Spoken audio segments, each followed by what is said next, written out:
Mother, Ruth Joyce Yanish, in advance of your 100th birthday, we thought we would record some of your memories of your life. Okay. So let's start with Ma and Pa. Tell us about Ma and Pa. Ma and Pa both lived in Ireland. Ma in Galway and Pa in Tuam. So they didn't meet in Ireland. They both immigrated to America. Things were very difficult in Ireland. There wasn't enough food and no jobs, and all the Irish were coming over. And but they both worked in Wakefield. Pa worked in the Hayward Waco factory, which made furniture. And he could walk to work. It's a big factory, so he was pretty contented with that. And Ma, when she first came, she worked as a housekeeper. And they were glad to get the Irish women. I guess they were good workers. And then, well, she had a friend, I forget her name, but the friend was from Ireland, and she was a friend of Ma's, and she told Ma there were jobs at the textile mill. So Ma applied. She didn't like working as a housekeeper. She said it was so lonesome, you're all alone all the time. So she was happy to work in the textile factory. And how did they meet? So Pa was at Hayward Wakefield. Ma was in the textile factory. How did they meet each other? Well, both jobs were in Wakefield. And on Sundays, the Irish would go and walk up and down the common to meet friends, and that's where they met. There's a big, Wakefield has a big common with benches and everything, and a lake. It's very pretty up that way. And they would go walking around, Ma with her girlfriends, Pa with the guys, and that's how they met. And did they get married quickly thereafter? Yes, but Ma said they were, the people were, I guess it was on their wedding. They had the wedding in the same house that they had rented to live in. And she said their friends were terrible, knocking on the door and making noise and disturbing them like that. But they survived that and went on to have 5 children. And Ma was very good-natured. They liked to play cards. And it was always at Ma's house. And she had Mary Boland, whose husband had died. And she lives on the 3rd floor of the house she owned. So we didn't want to have it there, climbing up the 3rd floor. Besides which, she had 5 boys living with her sons. And so then we started playing at Ma's house. And it was the same crowd. Edmund, he was mildly retarded, but he loved cards. And he could play, and he just lived down the street. And he'd come over. In fact, sometimes he'd come knock on the door. Are we playing cards tonight? And because that's where they played all the time. And Pa was a terrible cheater. Oh, dear. Yes, he really was. And Ma would tell him to cut that out, but of course he didn't listen to her. But they had partners, for this card game. And if he wanted his partner to play hearts, he'd bang on his heart. And clubs, he'd pretend he had a club. Spades, he was digging. And diamonds, he was pointing to his finger. So he was a big cheater. And many times, Mary Boland would say, "I don't play with cheaters, I'm going home." And she would go home. But she'd come back the next day. And many times, Edmund went home crying because Pa would criticize him. "Why didn't you play this? Why didn't you play that?" And get poor Edmund all upset. So he'd go home. So it was not a peaceful card game. Now tell us about your siblings. There were how many children and in what order? 5 children. Bill was the oldest. Bill, Mary, Kay, Dot, and Ruth. I was the youngest. And that was in 7 years, because my brother was 7 years older. And he and I were good pals. I'd do anything for a dime from Bill. I'd run upstairs and get his shoes or his hat, and I'd polish his shoes. But I got a dime. And Now how did Bill end up being a policeman in Wakefield? Yes, and he was an accountant. He went to Bentley's. That's an accounting school in Boston. And he went to Bentley's and got a degree in accounting. But then Pa thought having a child who's a policeman and another who's a teacher is wonderful. So that's how we ended up that way. And now where was I? What about Mary? Mary was the oldest. Mary was the oldest. How did she find her husband, Joe, and then move to Buffalo? Well, Mary was very smart, salutatorian of her high school class. That's the second from the top. And, but I think they gave her a subscription to the Reader's Digest for that. Wow. Nowadays, they give her a scholarship or Yeah, something. a lot more money. But she got her Reader's Digest. And were you the one that went to college? I was the instead of youngest Mary? by that time. They had a little money, and it was not expensive. Teachers' college, $37.50 a semester. And you're talking dollars, $37.50. Right. Not $37,000.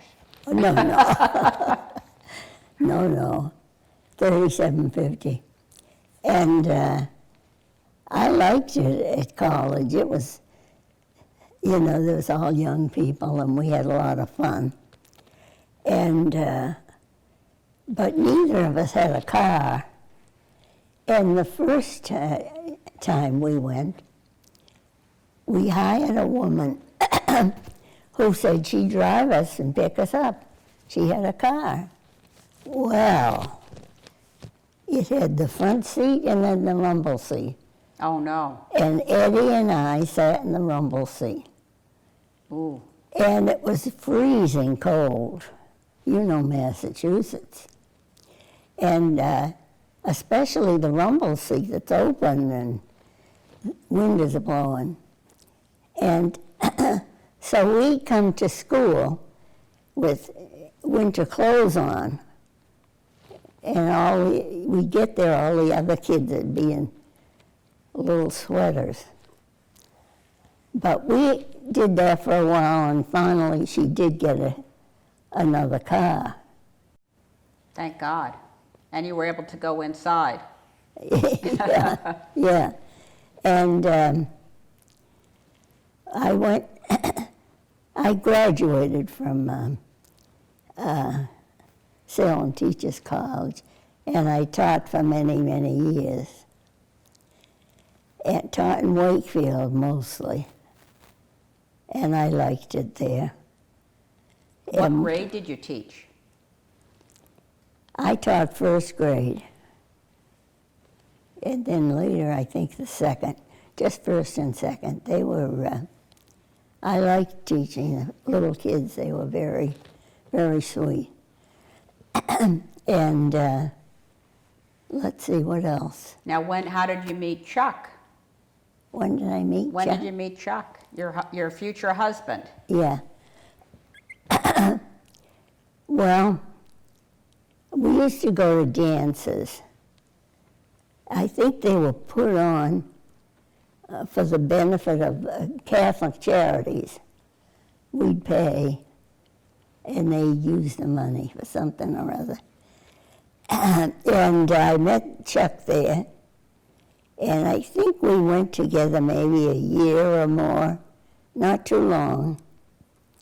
And I continued teaching all the while. Chuck never worked.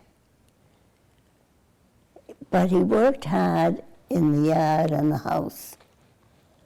And one time, he made a stone wall.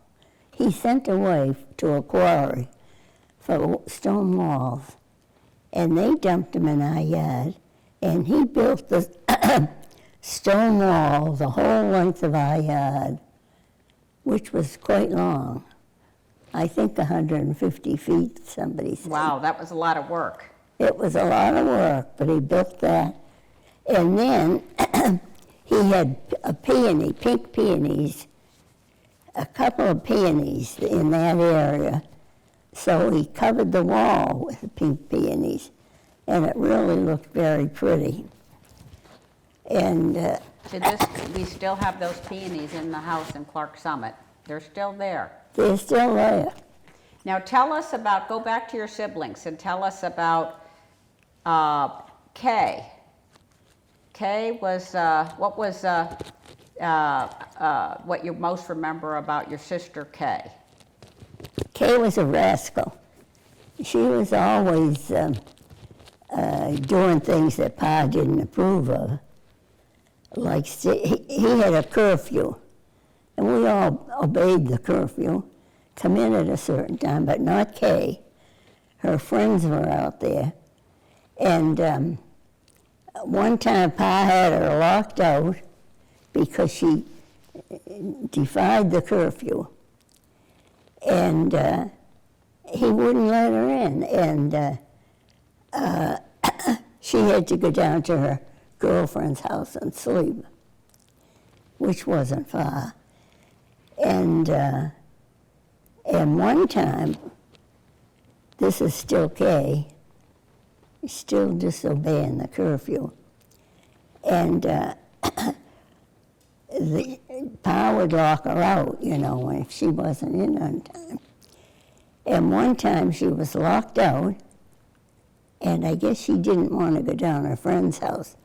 So she's banging on the door, and Pa was already in bed.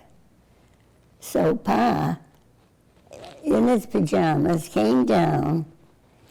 He slapped Kay in the face as hard as he could and went back to bed. So, Maybe that stopped her from going out after curfew. I don't remember.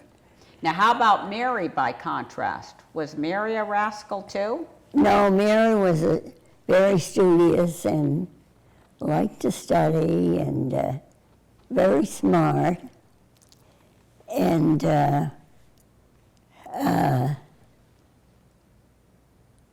she went to, how'd she meet Joe? Yeah, how did she meet Joe? She was working in Boston, right? Yeah. How did she meet Joe? I think he came to visit us and then went to the dance that Mary went to and met her there. He didn't know her before that. Mm. And he liked her. And so they got married pretty quickly. Now, did Pa like the fact that Mary was moving away and that you moved away? No, he didn't like it at all. I remember when, I don't know about me, but when Mary moved to Buffalo, which was where her husband was from, he was crying and crying, and he said, "We'll never see Mary again." And of course, they did see her again. But Maybe that's because when he left Ireland, he never saw his parents again. I or his guess, brother. yeah. Yeah. Yeah, I guess that's how it was. And Mary would come to visit us every summer once. And she would bring so much junk, you know, food and whatever. And she'd stay for a while, for a few weeks. And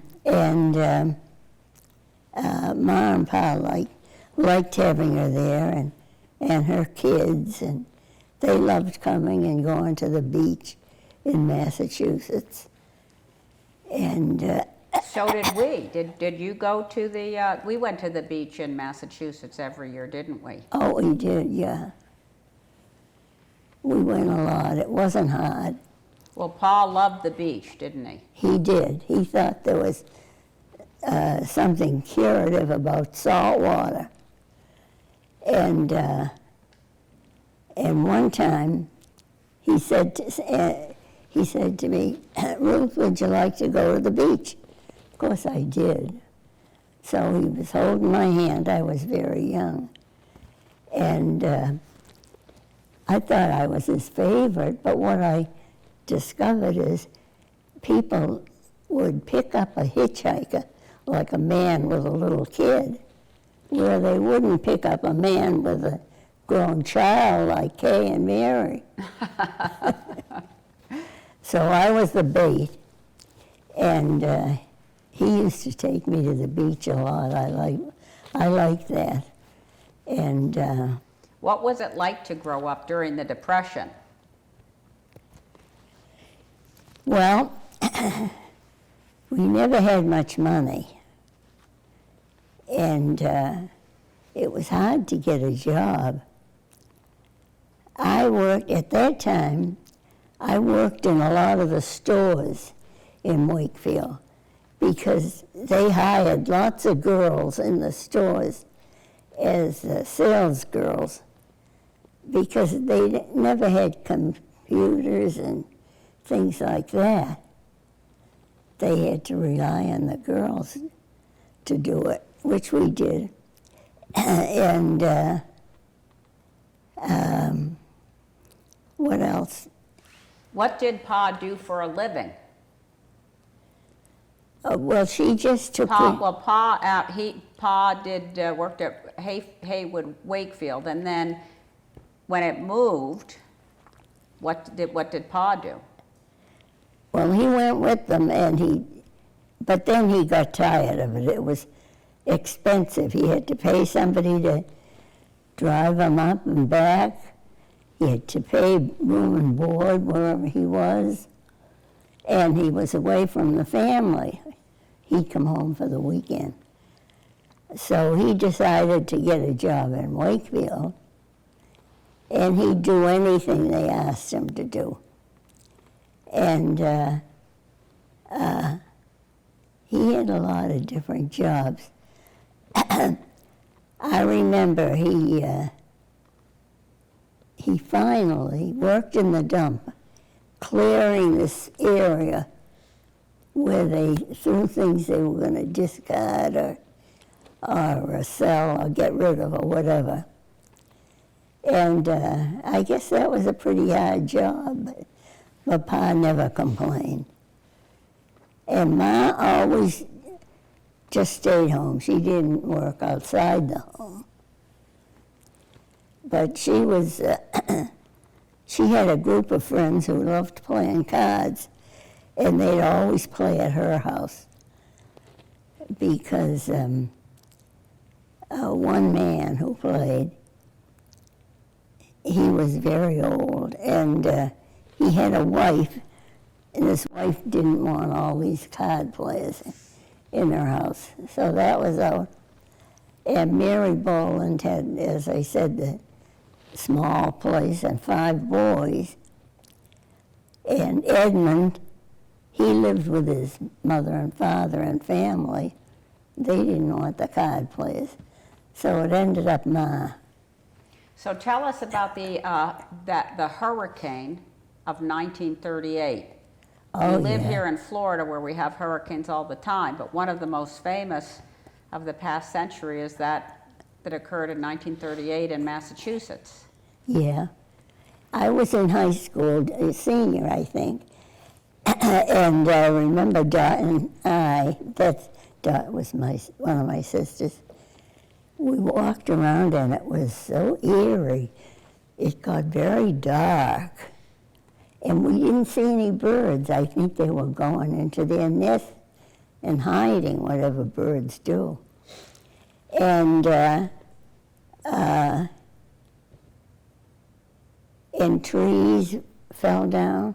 We had rocking chairs on our porch that blew away. Mm. And the next day we had to go and look for them. Did you find them? Yes, we did. And as I said, it was kind of scary, you know. It was dark and then no birds and. But unlike today, you didn't have any warning that it was what was happening, right? No, we didn't know what was going on. What was going on. So you married Chuck, and then you moved where after you married? Tell us about your marriage and where you lived with Chuck before you made it to Clark Summit. Well, we went to Clark Summit. But before that, you were living in Washington, D.C., and then Yonkers, New York. Oh, yeah. Yeah, what was I doing? Oh, I was teaching in Yonkers. And but then you got pregnant, right? And you had to quit. I did, yeah. Oh, they wouldn't let pregnant women teach or work at all, it seems. So that was tough. And I think I lived with Chuck's family. And they were all very nice, except Nell. That was his sister. I thought she was a mean old grouch. And Stevie was sitting at a table with a paper on it, and Nell was across the room. And Stephen knocked the paper on the floor, and Nell ran across the room and slapped him. How was it to move to Scranton, Pennsylvania, when you were Irish and Chuck and his family were all Lithuanian? Was that unusual in those times? I guess not. I know his mother couldn't speak English, but she was nice to me. I liked her as compared to Nell. And even Ann, the other sister, she wasn't too mean to me, but she wasn't too nice either. You liked Helen? I liked Helen. And Helen wasn't really Chuck's sister. She was a relative. And Helen... she was married to Chuck's brother, John. John, yeah, that's how it was, yeah. Yeah. And we'd come over and Steve, and I have a retarded son, she'd sit him at a table with a plate of cookies and a cup of tea. And he was happy as can be. And whenever we were going somewhere, he was at remember that institution he was at? Yeah, that was Selingsgrove. He first went to Selingsgrove. Yeah, I didn't like that. And then, what was the other one near us? Well, that was the Clark Summit State Hospital. Oh, yes, that's right. And then he went to Keystone, which he's at now. We like Keystone. Yeah, yeah. And when he was at, I liked it when he was at the state hospital, because I could walk up there and visit him any time. Yeah. And he had a room of his own, which was nice. Tell us about your other children. How many children did you have? I had 5. Bill. And who's the oldest? Bill was the oldest. Oh, your children. We're now on the next generation. So your oldest daughter is Chris. Oh, yeah, Chris. And then Stephen. Chris, Stephen, Joan. And Michael and Lisa. Yeah, I had a bunch of them. 5 of them. Yeah. How did you get along taking care of 5 children without a nanny or a housekeeper? Well, I didn't want a nanny or a housekeeper. If they bothered me, I'd say go out and play. What was most distinctive about Chris? What do you remember about Chris growing up? Let's see, Chris. Didn't you send her to the store at about age 3 in Yonkers to go get... Oh, yeah, for a loaf of bread. And... So you taught her independence early on. Like it or not. Yeah, I did. And she liked to do things like that. Of course, I didn't... When people found out, I didn't... I didn't continue sending her. And how about Lisa? Lisa was the youngest. Yeah. What was distinctive about Lisa's childhood? Did she ever do anything crazy or that stood out? I don't Or was Lisa always a good kid? Well, she was a good kid, and she was quite athletic. She used to go off and with her boyfriend at the time, and they'd play athletics, you know. Mm-hmm. And she still is athletic. She still is, yeah. And how about Michael? Michael, well, he was studying. He wanted to be a doctor, and he wanted a pretty wife. And he got both. There you go. By working hard. And his wife was very pretty and very nice. Bonnie. Bonnie. Still is pretty and still is nice. She is, yeah. And how about you? You were a hard worker, speaking of hard work. oh yeah. When did you go back to working and teaching? When did I go? When did you go back to teaching? Because you were a stay-at-home mom for a while when all the kids were born. Yeah, yeah. Well, we needed money. I think that was the whole point of it all. And so I went back to work. Remember, I went to Dalton. Yep, you worked a lot of places. Yeah, I did. And then you got your master's degree at age 50 to become a special education teacher. yeah, because when I married Chuck, I moved to Scranton, and they didn't have any openings for regular teachers, but they did have for special ed. So I wanted to get into special ed, which I did. And then I did a lot of tutoring, remember? Mm-hmm. If I'd hear that somebody was sick and couldn't attend school, I would apply to tutor them at their home, you know, like Michael Wonky. Right, Michael Warnke, yeah. Yeah, and I had that pretty girl, I think she had rheumatic fever. Mm-hmm. And Go anywhere to teach somebody and make some money. yeah, I was making money and Chuck wasn't working at all. Now, let me ask you, so why is Lisa called Lisa when her real name is Marie?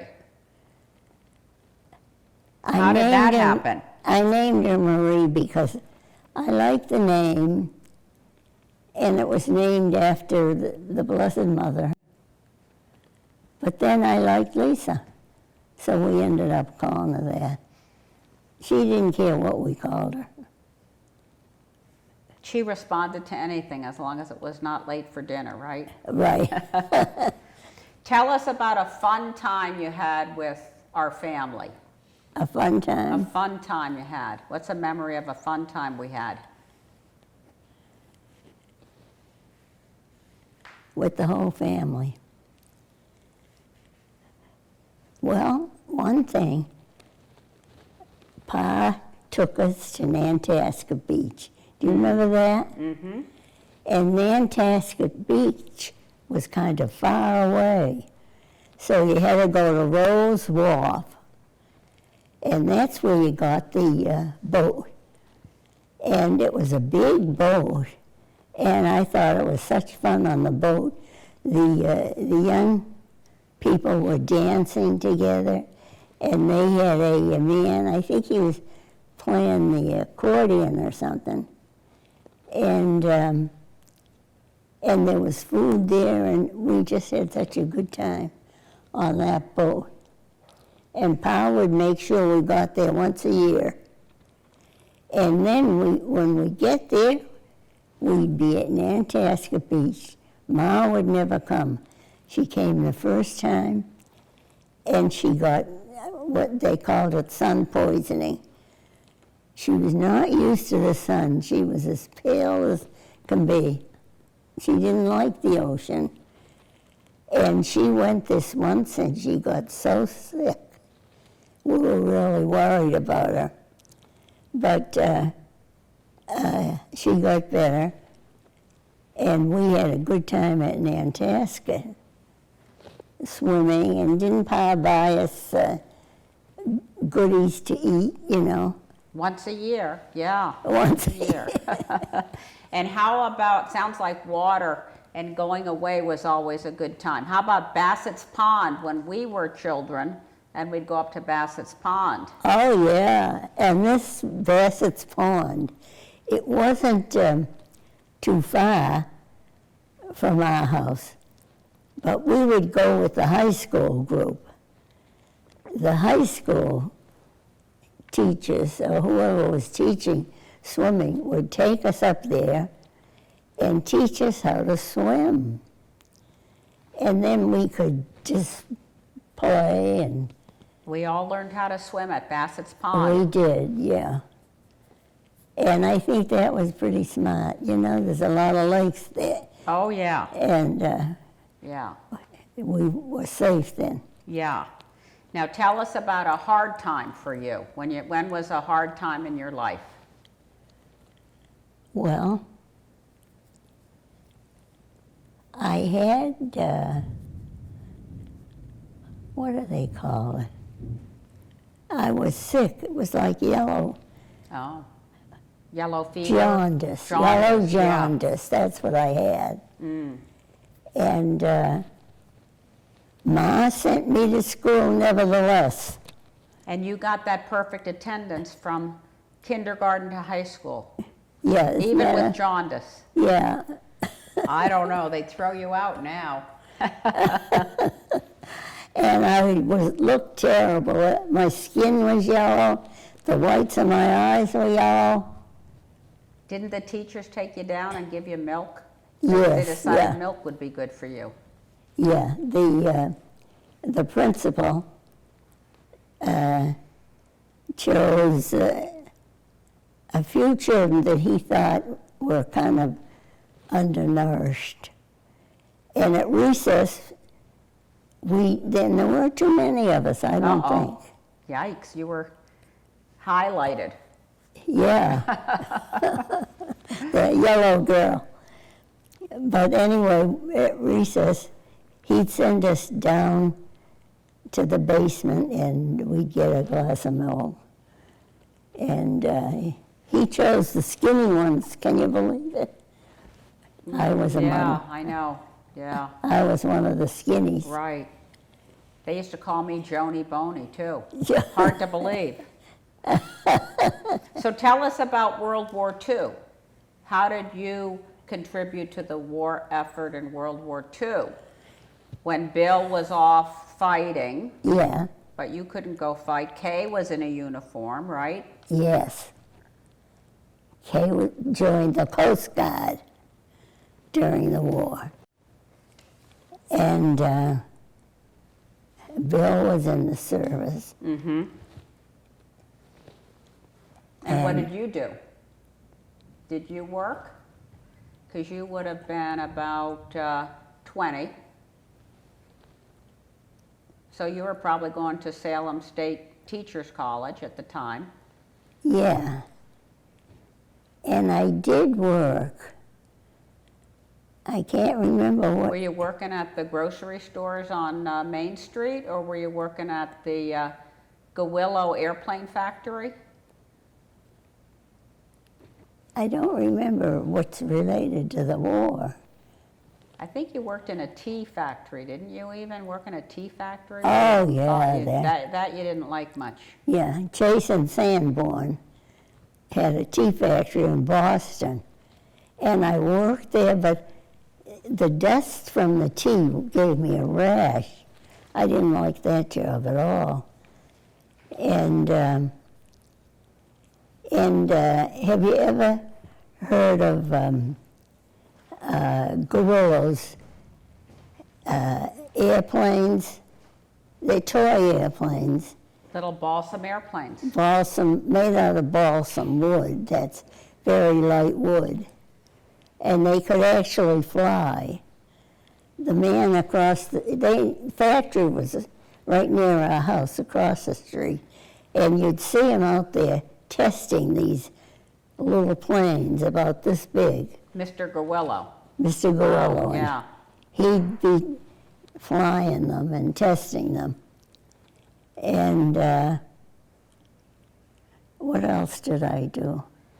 Probably a lot of things, because you were trying to get through school and you were just working to make a living.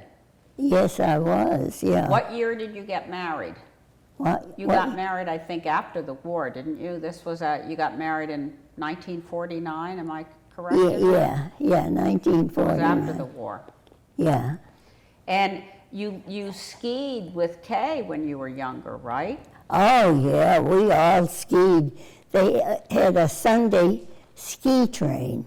It came from Boston, and it would stop at different towns. It stopped at Wakefield. And we'd wear our ski outfit to church, so we'd be all ready when the train got to Wakefield. And we'd go up there and have a wonderful time. Didn't Kay spend a year working up there? She did. Much to the chagrin of Ma and Pa? Yeah. She liked it so much she wanted to go there. She spent a year and then she came home. See, these days they'd call her a ski bum.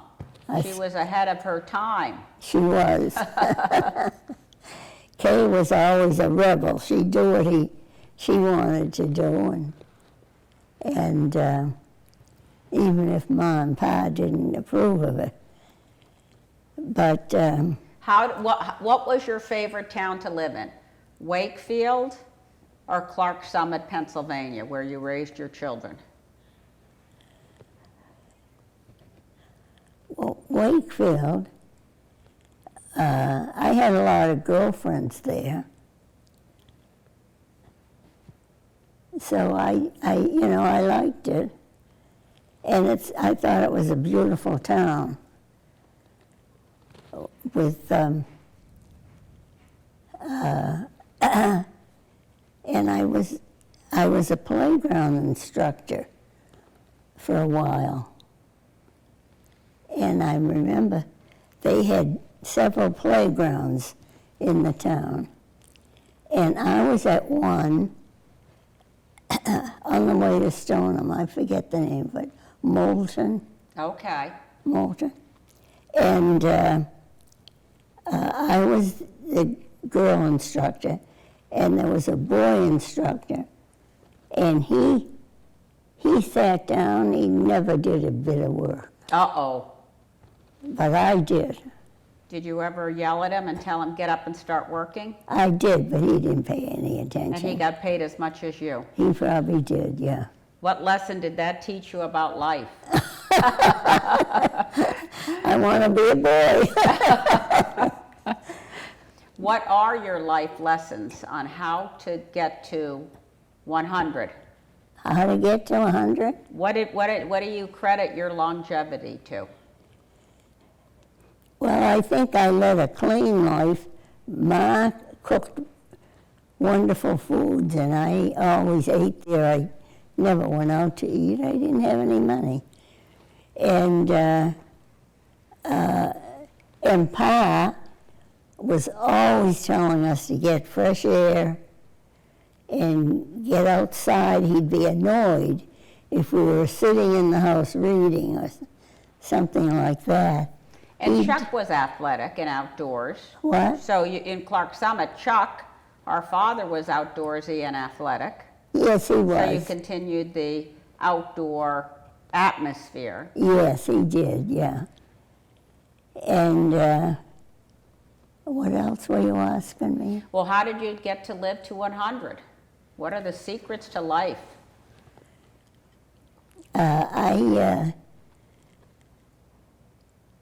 I don't know. I led a very healthy life. You know, I was young. I didn't go carousing like Kay did. Yeah, but then you went to Clark Summit, you had 5 children, you had a hard life. Chuck didn't really work, you had a retarded son, you had to work hard, yet maybe hard work has allowed you to have longevity. Maybe. You could tell your kids that anyway. How about your religion? Is religion important to you? Oh, yes. I always went to church and to Sunday school. And I liked that. And Ma would give us, I guess, 2 dimes. One was for the church, Sunday school, and one was for us to keep, to spend. And I remember one time we were walking to Sunday school with our 2 dimes. Kay lost one of her dimes. We couldn't find it, and she said, "Oh, that's the church's dime that I lost. I still have my dime." Ah, there you go. It's all in how you interpret it. Yeah. So, Mother, you have managed to live for 100 years, and there have been a lot of inventions since you were born. Yeah. Do you remember the first time you heard a radio? I remember the radio. I think it was a second-hand one, and we all sat around as if it were a TV, and we could see, listening. We thought it was wonderful. And What about FDR and his fireside chats Oh, during yeah. the Depression? yeah, He didn't give them on TV, did he? He gave them on the radio. he gave them on the radio. We have nothing to fear about fear itself. I thought that was a great line. So did everybody else. Yeah. Yeah. It helped get us out of the Depression. Yes. And you remember hearing it. Oh, yes, I heard that. And we liked him. He was, I think he was a Republican. I don't know. No, he was a Democrat. Yeah. Even though he was from New York. He was not a Bostonian, but he was a Democrat. He was a Democrat, yeah. Because my family were Democrats. Yeah, but you had Al Smith that was sort of, I think, a competitor to him.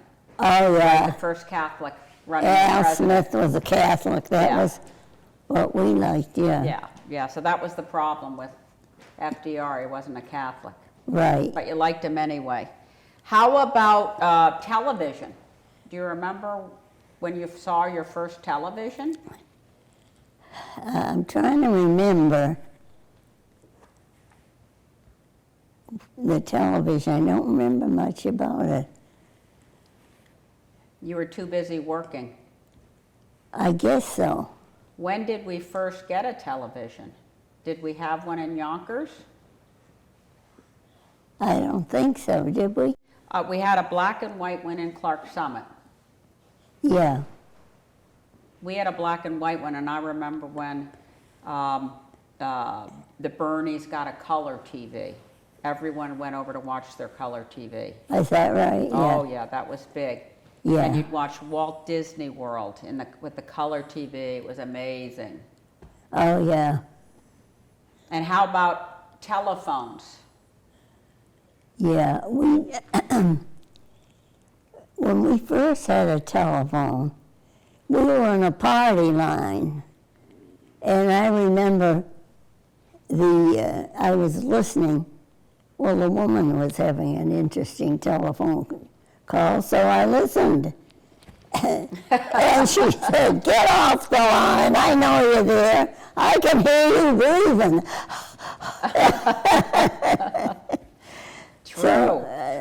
I remember our phone number was Juniper JU 60556. At first they were JUs, they weren't even 58. And then they put area codes on them. Yeah. Now they're all numbers. Yeah. Well, they don't have party lines anymore, No do they? party lines anymore. Yeah. Yeah. But we always had a party line. Yeah. You'd have to pay a lot more to get the private line. Did you? Yeah. Yeah, which we never had. So tell us about your husband, Chuck. You were married to him for over 50 years. Yeah. Would you consider Chuck a good husband and spouse? No, not really. He was he loved the children. He was very good to the children. He'd do anything for them. And that was good because he would encourage them. I remember he asked Flood, remember Flood? Yes. John Flood. Did he give you a scholarship? Or Michael? But I'm sure he asked everybody, Flood, for both me and Michael. Yes. Yeah. Yeah, and he did get a lot of scholarships for you. And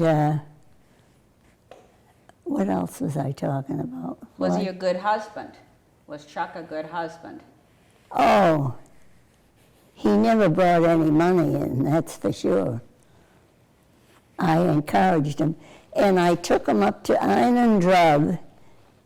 Ein Drug is a store out our way in the town named Einen.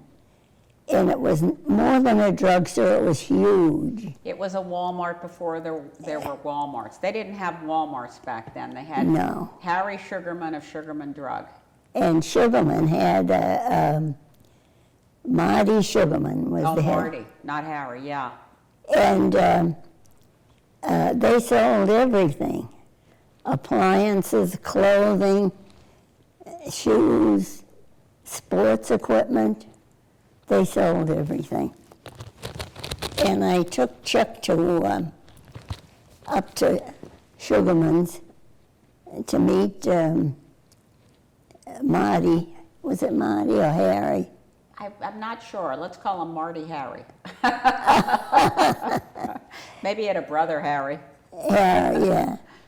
I took him up to Sugarman's. You know, I said I wanted to get some stuff, and he came up with me. And I expected that when we got there, Chuck would say, "Can I work? It's a wonderful store. Can I work here?" He didn't say that. And I expected Harry Sugarman to say, "Chuck, will you work for us?" Because I told him how Chuck has so many tools. He knows all about tools, how to use them. But Harry said, "Well, nice to meet you, Chuck." He never said, "Come work at Sugarman's." So that Was failed. that. Yeah. So tell us about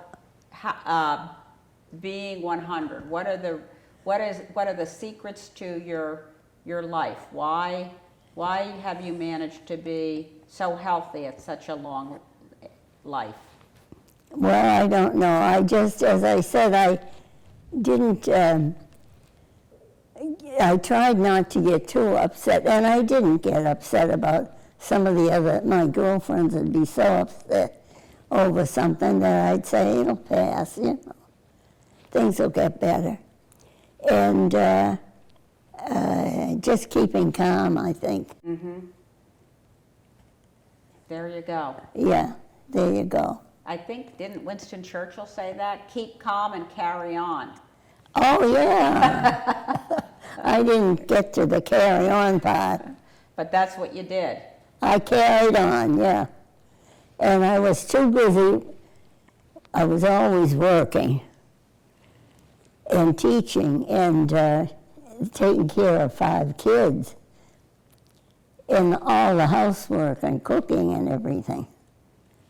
So I didn't have time to worry. There you go. Work hard and don't worry. Yeah. Maybe that's the life lesson. Yeah. All right. We'll cut it off there. Okay. Anything else you want to say, Mother? Do you have anything that you think would be important for the relatives to know about your life?